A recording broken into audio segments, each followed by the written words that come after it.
नमस्कार दोस्तों, आज हम कराने वाले हैं UP DElEd second semester science का कंप्लीट वन शॉट रिवीजन।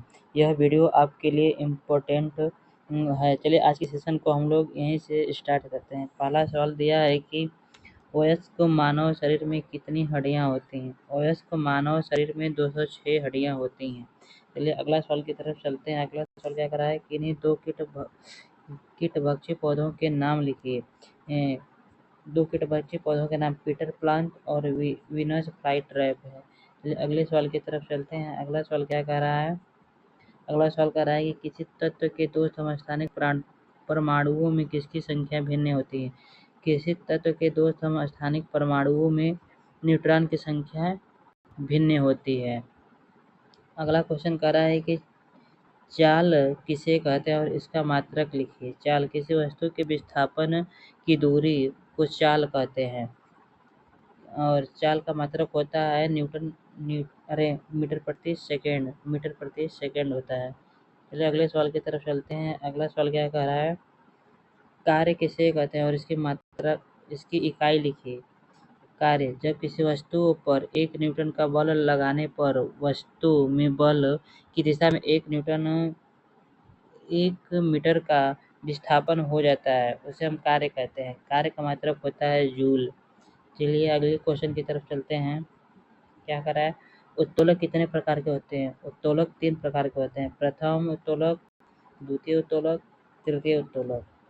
उत्तोलक 3 प्रकार के होते हैं। चलिए अगले सवाल की तरफ चलते हैं। अगला सवाल कर रहा है कि विटामिन को किन किन प्रकारों में बांटा जा सकता है।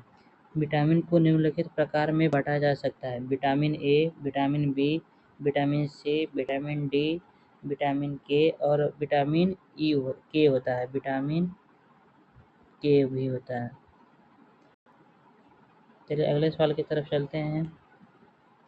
अगला सवाल कह रहा है कि किसी एक ऐसे भोज्य पदार्थ का नाम बताइए जो यहाँ पे मात्र होगा। मात्र जंतुओं से प्राप्त होता है, तो दूध प्राप्त होता है हमें जंतुओं से। चलिए अगले सवाल की तरफ चलते हैं। अगला सवाल कह रहा है कि शरीरवर्धक भोजन किसे कहते हैं। प्रोटीन युक्त भोजन शरीरवर्धक भोजन कहलाता है। और न्यूट्रॉन की खोज किसने की थी? न्यूट्रॉन की खोज जेम्स चैडविक ने की थी। चलिए अगले सवाल की तरफ चलते हैं। अगला सवाल कर रहा है कि जीवाणुओं से होने वाले रोगों का नाम बताइए। हैजा और निमोनिया। जीवाणुओं से होने वाले रोग हैं हैजा और निमोनिया। चलिए अगले सवाल की तरफ चलते हैं। ये देखिए क्वेश्चन 2022 में आया हुआ है। चलिए अगले सवाल की तरफ। वनस्पति कोशिका एवं प्राणी कोशिका में दो अंतर लिखिए। तो देखिए पहला वनस्पति है। वनस्पति में कोशिका भित्ति पाई जाती है।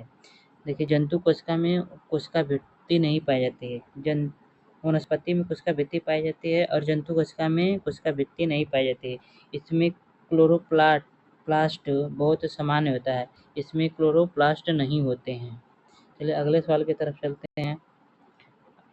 अगला सवाल क्या कह रहा है? अगला सवाल कह रहा है कि समस्थानिक किसे कहते हैं। उदाहरण द्वारा स्पष्ट कीजिए। ये देखिए 2022 में आया हुआ सवाल है। चलिए अगले सवाल देखते हैं क्या कह रहा है। एक ही तत्व के विभिन्न परमाणु जिनकी परमाणु संख्या समान हो लेकिन द्रव्यमान संख्या भिन्न है, उसे समस्थानिक कहते हैं। हाइड्रोजन के 3 समस्थानिक होते हैं। 1H1, 1H2, 1H3 होता है। चलिए अगले सवाल की तरफ चलते हैं। अगला सवाल क्या कर रहा है कि कशेरुकी प्राणी में उत्सर्जन अंगों के नाम लिखिए। कशेरुकी प्राणी में उत्सर्जन फेफड़े, गुर्दे, त्वचा में किया जाता है। चलिए अगले सवाल की तरफ चलते हैं।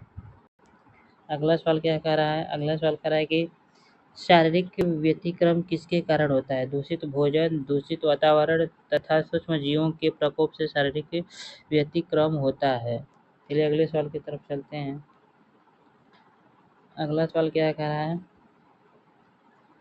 संक्रामक रोग किसे कहते हैं। संक्रामक रोग ऐसा रोग होता है जो किसी एक व्यक्ति से दूसरे व्यक्ति तक प्रत्यक्ष या अप्रत्यक्ष रूप से पहुंच जाता है, उसे संक्रामक रोग कहते हैं। संक्रामक रोग होता है। संक्रामक रोग ऐसा रोग होता है जो किसी एक व्यक्ति से दूसरे व्यक्ति तक प्रत्यक्ष या अप्रत्यक्ष रूप से पहुंच जाता है, उसे संक्रामक रोग कहते हैं।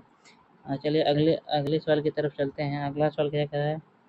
वर्धी प्रजनन किसे कहते हैं? वर्धी प्रजनन प्रायः पौधों में पाया जाता है। जब पौधों के वर्धी भाग जैसे जड़, तना और पत्ती के नए पौधों का जन्म होता है, जिसे वर्धी प्रजनन कहते हैं। जिसे वर्धी प्रजनन में आ जाता है, जैसे गुलाब के डंठल से लगाया जाता है। गुलाब का डंठल से गुलाब का एक पेड़ हो जाता है, उसे हम वर्धी प्रजनन कहते हैं। चलिए, संचारी रोग किसे कहते हैं? अगला सवाल कह रहा है कि संचारी रोग किसे कहते हैं? संचारी रोग किसे कहते हैं? संचारी रोग वह सभी रोग जिनके तत्कालिक कारक सूक्ष्म जीव होते हैं तथा ये रोग एक दूसरे से तथा मनुष्य के छुआछूत के कारण फैलते हैं, उसे संचारी रोग कहते हैं। चलिए, अगले सवाल की तरफ चलते हैं। अगला सवाल क्या कह रहा है? अगला सवाल है, संक्रामक रोग कितने प्रकार के होते हैं? संक्रामक रोग 2 प्रकार के होते हैं, प्रासंगिक रोग तथा संचारी रोग होता है। चलिए, अगले सवाल की तरफ चलते हैं। अगला सवाल क्या कह रहा है? मनुष्य को प्रतिदिन अपने भोजन में कितना पानी की आवश्यकता होती है? 1 से 2 लीटर तक। चलिए, आगे सवाल। अगला सवाल क्या है? अगला सवाल कह रहा है कि कुपोषण किसे कहते हैं? अपर्याप्त भोजन अपर्याप्त पोषण का कारण बन जाता है, इससे उत्पन्न स्थिति को कुपोषण कहते हैं। अपर्याप्त भोजन अपर्याप्त पोषण का कारण बन जाता है, इसी कारण हम कुपोषण की स्थिति उत्पन्न हो जाती है। चलिए, अगले सवाल की तरफ चलते हैं। अगला सवाल क्या कह रहा है? घेंघा नामक रोग किस पौष्टिक तत्व की कमी से कारण होता है? आयोडीन की कमी से होता है।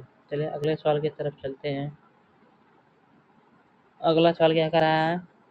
भोजन के परीक्षण की कौन कौन सी विधियां हैं?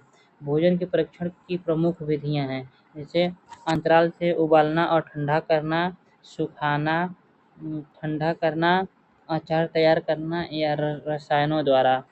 चलिए, अगले सवाल की तरफ चलते हैं और इसको डिब्बाबंदी करके चलिए, अगले सवाल की तरफ चलते हैं। अगला सवाल क्या कह रहा है? कह रहा है कि कुछ प्रमुख संक्रामक रोगों के नाम बताइए। कुछ प्रमुख संक्रामक रोग हैं, हैजा है, टीबी है, खसरा है, टाइफाइड है, डिफेरिया है, पेचिस है, सुजाक है, पीलिया है, प्लेग है। ये संक्रामक रोग के संक्रामक रोग हैं।